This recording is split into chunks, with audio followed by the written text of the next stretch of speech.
Now I'm really pleased to recognize Mr. Thomas for 5 minutes for your opening statement. Thank you, Mr. Thomas.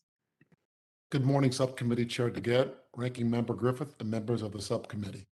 My name is Chris Thomas. I'm the son of a high school dropout and the first in my family to attend and graduate from college. I'm here today as a survivor of 60 years.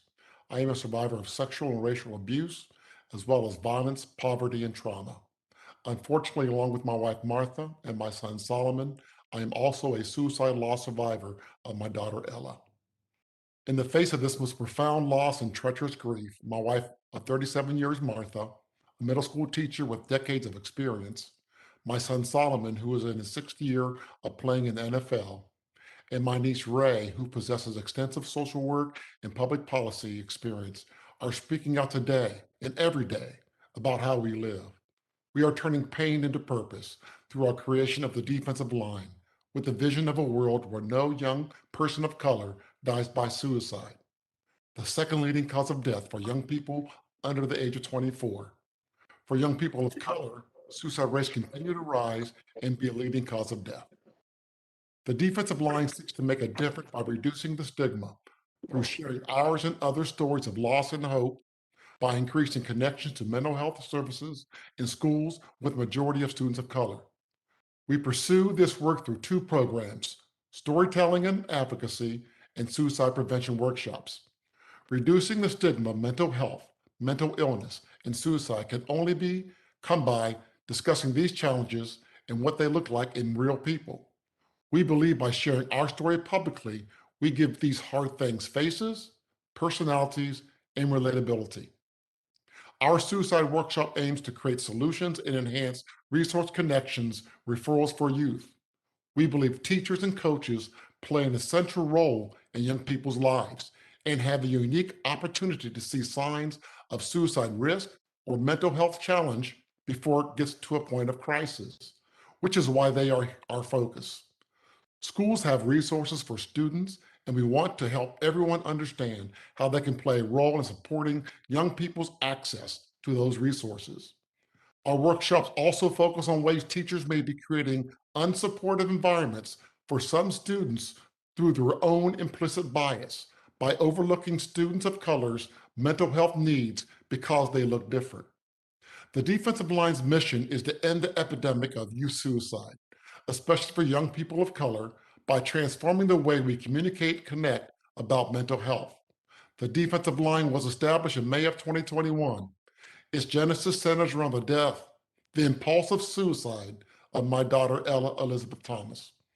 Ella was born April 19, 1993. She was our firstborn and was born with a huge personality. From the womb, she had determination, wit, and feistiness. Ella was never just another person in the room. Ella had that rare quality that we call presence. It is called charisma as well, but it is always associated with leadership. She gave until she could give no more. On the day Ella took her own life, a police officer handed my wife her phone to show the last text that she sent before she died. Two of her friends were struggling with depression, and she was helping them save their own lives. After losing Ella to suicide, my family and I learned about suicide prevention, what we wish we had known prior to losing her, what we want others to know. There are signs a person experiencing suicidal crisis may show, such as giving away prized possessions. About a week before Ella took her life, she came to me and said, "Dad, you can take care of my dog, Mickey." As we speak, this Thursday, February 17, 2022, there will be 17 people under the age of 24 that will die by suicide. That equates to 119 people that will die by suicide every week, nearly what a Boeing 737 holds.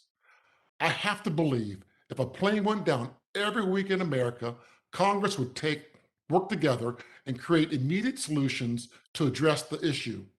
Let's do that for suicide prevention. We started this work because we felt compelled to speak when so many were silent. The defensive line is an answer to the challenges of accessing mental health resources for young people. We are the bridge to resources. We believe everyone has a role in ending the suicide epidemic. Everyone can have a better understanding of the warning signs to look for and learn how to engage with others to have hard conversations. If people don't know when someone needs help, how can they get them help? We believe mandating, standardizing, and funding K through 12 suicide prevention curriculum with a mandated annual certification for educators would play a significant role in preventing suicide deaths. Our love is with Ella forever. We will work to ensure what happened to Ella doesn't happen to others, but we can't do it alone. We hope you'll join us in this defensive line to protect, defend, and ensure the health and wellness of the brilliant future for our young people. Thank you for this extraordinary honor. Ella will be proud. Thank you. Thank you so much, Mr. Thomas, for sharing